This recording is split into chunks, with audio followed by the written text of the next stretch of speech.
അതിനുശേഷം ദി, വൃത്തി, അശന, ഉമ, നിയത്തു, സർപ്പിസ, ഇട, അംബിക, ഈരാവതി, സുധ, ദീക്ഷ എന്നിങ്ങനെ 11 കന്യകമാരെ അദ്ദേഹം സൃഷ്ടിച്ചു.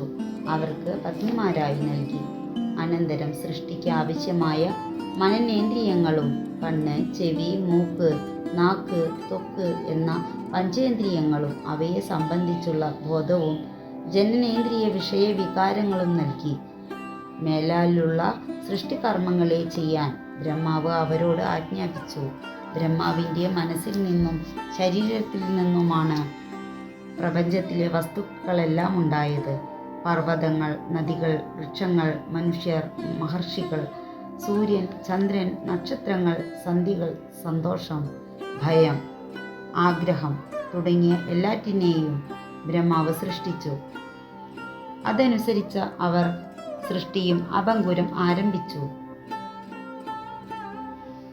തൻ്റെ സർഗാത്മക ശക്തിയെ അവയവങ്ങളിൽ വ്യാപരിച്ചുകൊണ്ട് അദ്ദേഹം മനസ്സിൽ നിന്നു മരീചിയെയും, കണ്ണുകളിൽ നിന്ന് അത്രിയെയും, മുഖത്തിൽ നിന്ന് അങ്കിരസിനെയും, കർണങ്ങളിൽ നിന്ന് പുലസ്തിനെയും, നാഭിയിൽ നിന്ന് പുലഹനെയും, കയ്യിൽ നിന്നു ഋതുവിനെയും, ത്വക്കിൽ നിന്ന് ഭൃഗുവിനെയും സൃഷ്ടിച്ചു.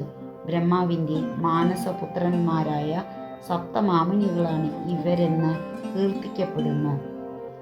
അനന്തരം അദ്ദേഹത്തിൻ്റെ പ്രാണനിൽ നിന്നു വസിഷ്ഠനും, വലതുകാലിൻ്റെ പെരുവിരലിൽ നിന്ന് ദക്ഷനും, മടിയിൽ നിന്നു നാരദനും, വലത്തെ മുലയിൽ നിന്നു ധർമ്മദേവനും, നിഴലിൽ നിന്നു കർദമനും, സൗന്ദര്യത്തിൽ നിന്നു സരസ്വതിയും, വിയർപ്പിൽ നിന്നു ജാമ്പവാനും, ജ്ഞാനശുദ്ധിയിൽ നിന്ന് ഗർഗനും ഉദ്ഭവിച്ചു.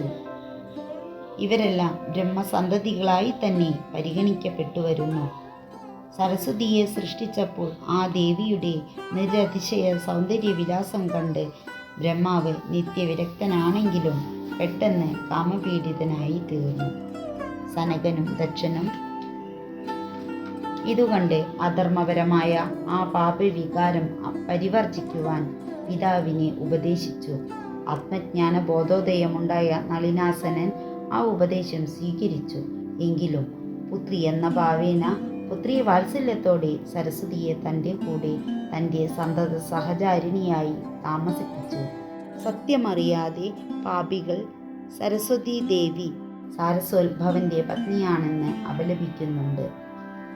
പിന്നീട് ബ്രഹ്മാവ് തൻ്റെ ദക്ഷിണഭാഗത്തു നിന്ന് ഒരു പുരുഷനെയും വാമഭാഗത്തു നിന്ന് ഒരു സ്ത്രീയെയും തൻ്റെ കലാവിരുദ്ധനുസരിച്ച് സൃഷ്ടിച്ചു. ആ പുരുഷനു സ്വയംഭൂവമനുവെന്നും സ്ത്രീക്ക് ശതരൂപയെന്നും നാമകരണം ചെയ്യപ്പെട്ടു. അവർ തമ്മിൽ വിധി നിയോഗമനുസരിച്ചു വിവാഹബന്ധിതരായി തീർന്നു. അവർക്ക് 2 പുത്രന്മാരും 3 പുത്രിമാരും ജനിച്ചു. രണ്ടാമത്തെ മകളായ ദേവഹൂതി എന്ന കന്യകയെ ബ്രഹ്മദേവന്റെ നിഴലിൽ നിന്നുണ്ടായ കർദമന് വിവാഹം കഴിച്ചു കൊടുത്തു. 3ാമത്തെ പുത്രിയായ പ്രസൂതിയെ ദക്ഷനെ വിവാഹം കഴിച്ചു. സ്വയംഭൂവ മനുവിൻ്റെ പുത്രന്മാരുടെ പേരുകൾ പ്രിയവ്രതനെന്നും ഉത്താനപാദനെന്നുമായിരുന്നു. മൂത്ത പുത്രിയുടെ പേര് ആഹൂതി എന്നുമാണ്.